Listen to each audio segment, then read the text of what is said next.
Imagine waking up one day to find your family home demolished, not by the government, not by developers, but by an HOA you were never even part of.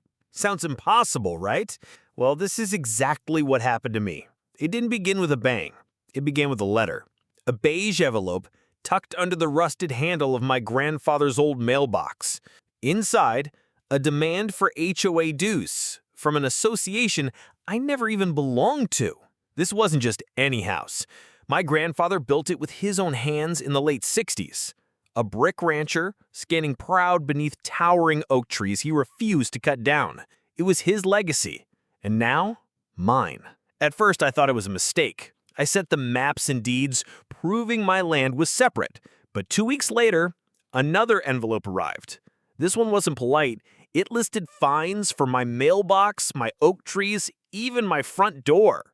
The signature at the bottom belonged to Barbara Westwood, the self-crowned queen of the HOA. She didn't care about facts. She cared about control. And she had decided that my land belonged to her. When I called their office, I expected reason. Instead, I was told my land had been annexed into the HOA without my consent, without my signature, without the law on their side. It wasn't ignorance anymore. It was fraud. That's when I met George Henderson, an old land surveyor. He shook my hand and said, "Barbara doesn't want your land. She wants that oak tree because it blocks the sunlight from her rose garden." That's when I realized this was personal. A month later, the HOA escalated. A certified letter arrived. Barbara's people had filed a lien against my grandfather's home, a fraudulent claim demanding thousands of dollars in dues and fines. It wasn't just harassment anymore, it was war. My attorney Sarah didn't mince words. "This is the most brazen fraud I've seen in a decade. We'll crush this in court." But George had warned me, Barbara played dirty, and this was only the beginning. I was overseas when the message came. George texted me just 3 words that froze my blood. "There at your house."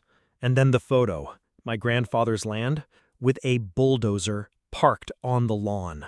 I opened my security cameras in panic, and there it was, a massive yellow bulldozer, rumbling like a monster, chains hooked to my porch, and standing proudly in front, directing it all, was Barbara Westwood. The chain tightened. With a sickening crack, my grandfather's porch collapsed.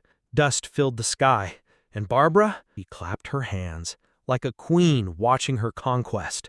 Wall by wall, memory by memory, they ripped it apart. My grandmother's reading chair, my grandfather's fireplace, obliterated in minutes. I wasn't just watching a demolition, I was watching my childhood being murdered. By the time the sheriff arrived, it was too late. Barbara handed them a forged court order, fake seal, fake signature. And while they hesitated, my home was reduced to rubble. When I finally landed home, all I found was ruin and a sign stuck into the dirt, "Future site of the Gables Estates." They hadn't just stolen my home, they claimed my land as their trophy. My lawyer Sarah stormed in with fury in her eyes.